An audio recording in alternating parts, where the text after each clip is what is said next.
Sir, इस समय पूरे देश में कोरोना का दूसरा लहर चल रहा है और बहुत खौफनाक तरीके से चल रहा है। तो लोगों को ऐसा क्या करना चाहिए जिससे इससे बचे रहें और उन्हें अस्पताल जाने की ज़रूरत ना पड़े?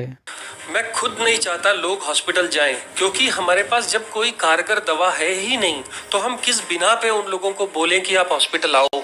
तो क्या कोई दवाई काम कर रही है? कोई भी दवाई काम नहीं कर रही। फिर क्या हो रहा है हॉस्पिटल्स के अंदर?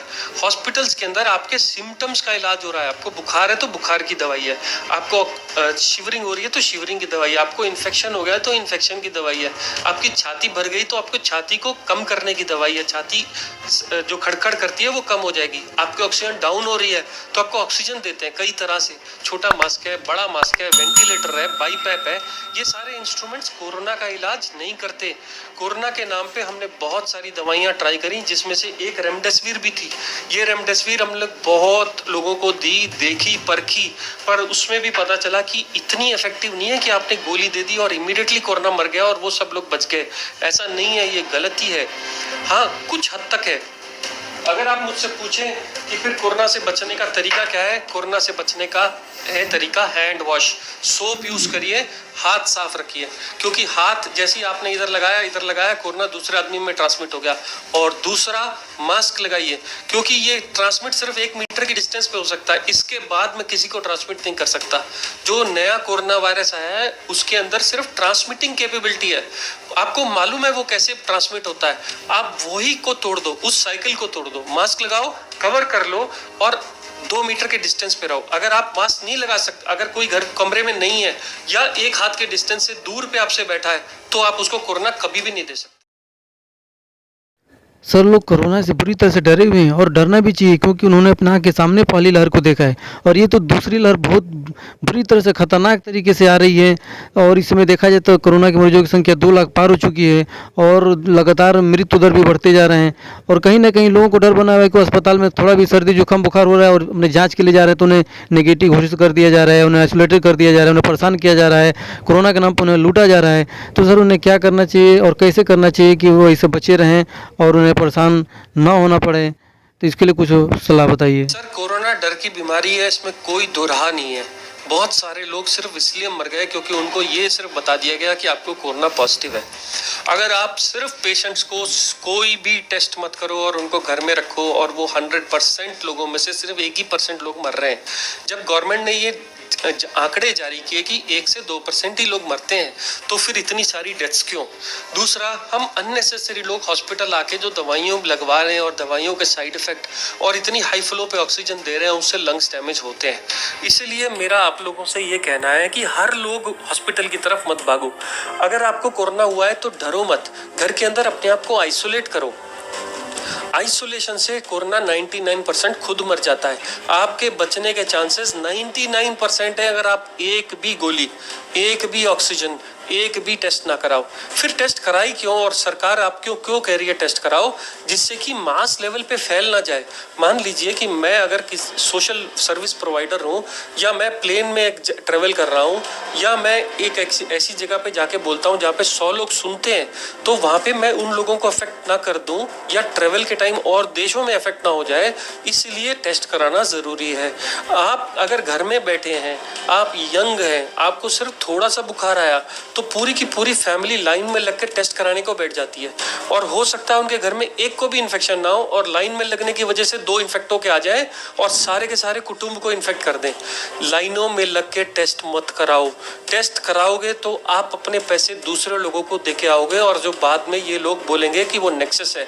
हम हॉस्पिटल्स में आपकी सेवा के लिए बैठे हैं, हमको सेवा सिर्फ उन्हीं लोगों की करने दो जिनको जरूरत है।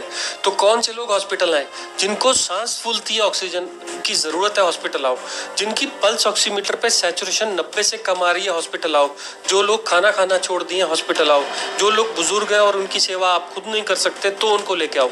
हर आदमी अगर 20-25 साल का भी खुद करके अगर हॉस्पिटल आ जाएगा और हॉस्पिटल वाले एडमिट कर देंगे, तो बाद में मेडिसिन का या फार्मा का नेक्सस बोलना बहुत आसान है। इसलिए पहले आप हमारी मदद करिए।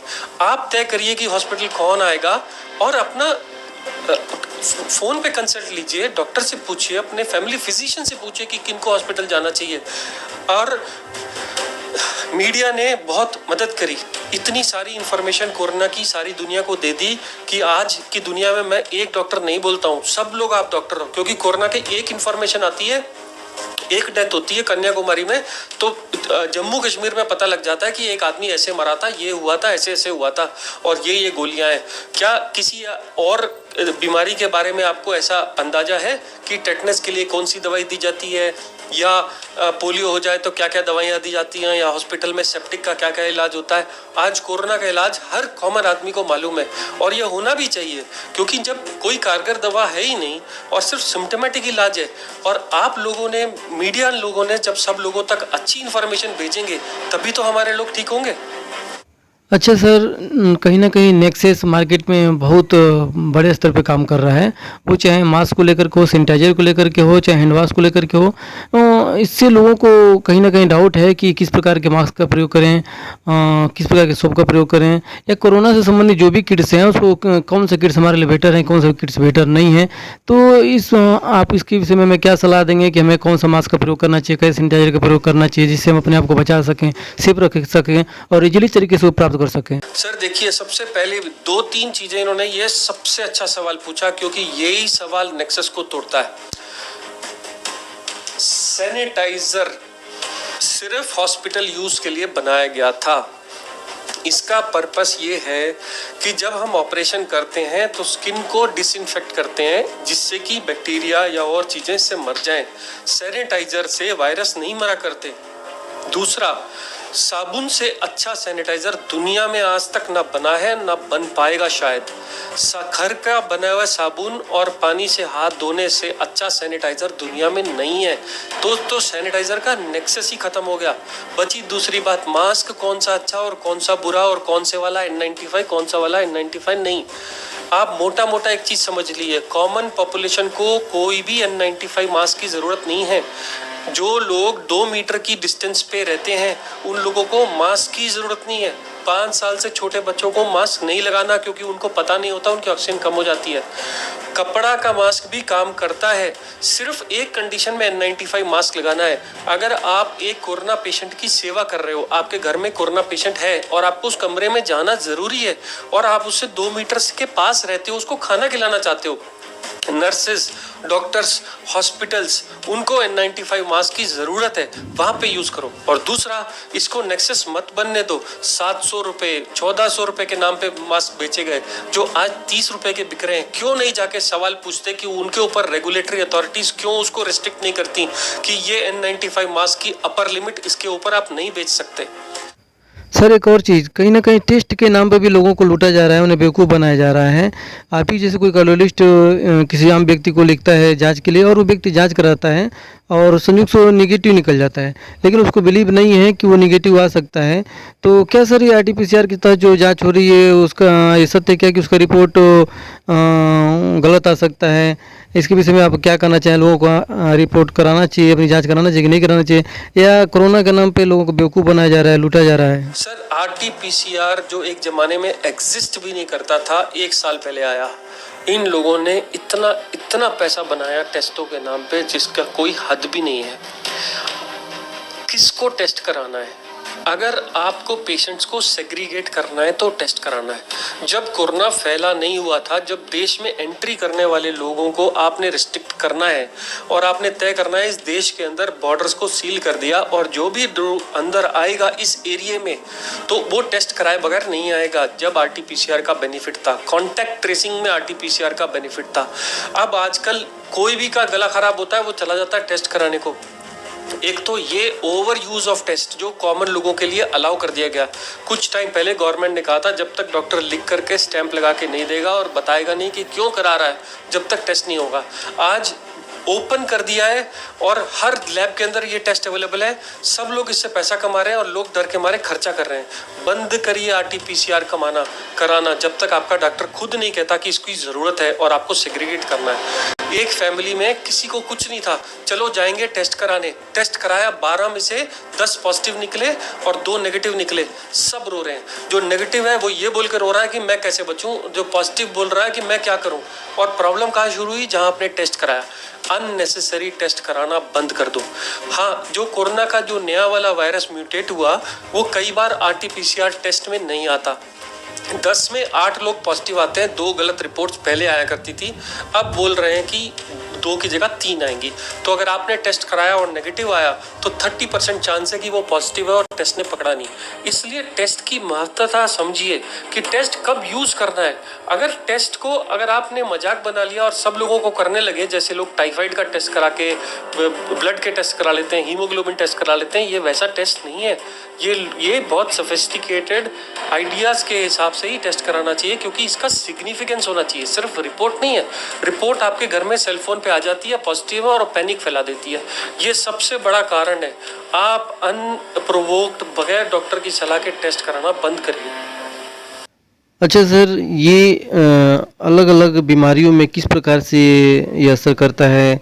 जैसे हार्ट का मरीज हो, बीपी का मरीज हो, शुगर का मरीज हो, टीबी का मरीज हो, हृदय रोग से पीड़ित हो या किसी भी प्रकार से पीड़ित हो, तो इसमें ये बैक्टीरिया किस प्रकार से काम करता है और उन पर क्या असर करता है या एक समान सा काम करता है? देखिए, कोरोना आपके लंग्स के ऊपर इफेक्ट करता है। कब करता है? जब आपको पहली बार बुखार होता है और ये बुखार होता ही जाता है और हाई ग्रेड फीवर चलता रहता है, तो ये वो टाइम है जिस वक्त कोरोना आपके लंग्स को डैमेज करता चला जाता है। लंग्स के अंदर 25 सेगमेंट होते हैं और से फॉर एग्जांपल आपके 20 सेगमेंट खाए गए, आप 5 सेगमेंट से सिर्फ ऑक्सीजन बना रहे हो, ऑक्सीजन सप्लाई गिर जाती है बॉडी में। तो उसको कंपनसेट करने के लिए हमारा हार्ट ज़्यादा तेज ब्लड सप्लाई करता है, भगाता है। तो आपका हार्ट जोर से काम कर रहा है कंपनसेट करने के लिए, क्योंकि ऑक्सीजनेशन अच्छा नहीं हो रहा, ऑक्सीजन कम है, तो ज़्यादा मात्रा में ब्लड देने से हार्ट तेज भागता है। तो ये लोग बोलते हैं कि हमारा हार्ट तेज से धड़कता है, डर लगता है और हमारा पैल्पिटेशंस होते हैं। तो ये तो हो गया हार्ट के ऊपर स्ट्रेस। उसके अलावा आपको जो दवाइयाँ दी जाती हैं, जो स्टेरॉइड्स दी जाती हैं इससे बचने के लिए, उससे शुगर बिगड़ जाती है, बीपी बिगड़ जाता है, किडनी के ऊपर स्ट्रेस आता है। और जो लोग की इम्यूनिटी कम होती है वो लोग लड़ ही नहीं पाते, जो स्टेरॉइड्स पे हैं या किडनी के ट्रांसप्लांट पेशेंट है, डायलिसिस पेशेंट है, स्ट्रोक पेशेंट्स हैं, डायबिटिक पेशेंट है, वो लड़ ही नहीं सकते इस कोरोना के साथ। और ना लड़ने की वजह से कोरोना जल्दी आपके ऊपर हैवी हो जाता है। आपने देखा होगा बच्चों को भी कोरोना होना शुरू हो गया है, यंग लोगों को भी कोरोना होता है, पर उनको जुकाम बुखार होकर ठीक हो जाता है। कोरोना की लाइफ 14 दिन है, आपकी जिंदगी 60-70 साल है। आप कोरोना से कभी भी जीत जाओगे, पर प्रॉब्लम क्या है? आपको ये 14 दिन जिंदा रहना है, बगैर खौफ के, अच्छा खाना खा के और अच्छा सो के आप इससे बेटर लड़ पाओगे। अच्छा सर, आपने बचने को उपाय तो बता दिए। अब लोगों के खाने पीने का लाइफस्टाइल क्या होना चाहिए, सोने का लाइफस्टाइल क्या होना चाहिए जिससे वो स्वस्थ रख सके, इसके विषय में क्या कहेंगे?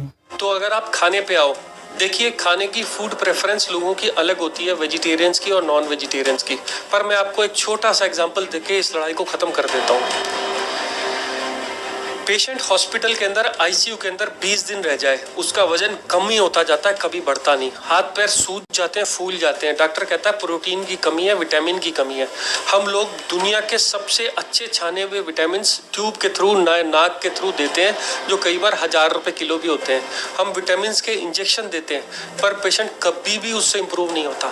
और वही पेशेंट जब डिस्चार्ज होकर घर चला जाता है और घर की बनी दाल और चावल खाता है और उसमें कुछ भी ना डालो, तो भी उसकी रिकवरी विद इन 10 डेज ऐसे हो जाती है कि ऐसा जैसे मैजिक होता है। बात ये नहीं है कि खाने में कितना विटामिन है, हम सब लोगों के पास खाने के लिए जो ताज़ा रूटीन आने वाला फल फूल और सब्जी चावल है, वो ही दुनिया की सबसे अच्छे विटामिन है।